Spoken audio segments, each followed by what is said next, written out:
এটা হলো কলকে ফুল গাছ, অনেক বড়।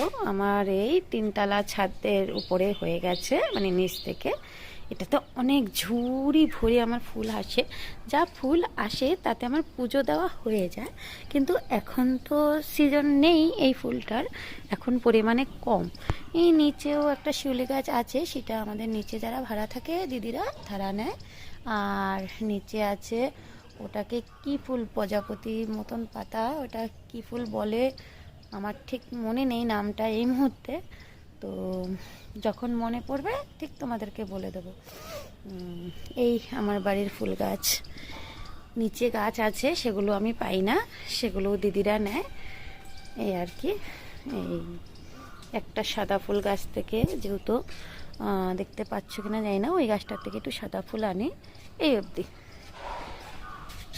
এটা আমার বাড়ির পাশে একটা বড় মায়ের মন্দির আছে। সকালবেলা উঠি, খুব ভালো লাগে যখন মায়ের মন্দিরের দিকে তাকাই। মায়ের মুখ তো তখন দেখা যায় না, কেন দরজা বন্ধ থাকে, দেখতে পাচ্ছ হয়তো। তো এই, বাই বন্ধুরা, ভালো থেকো।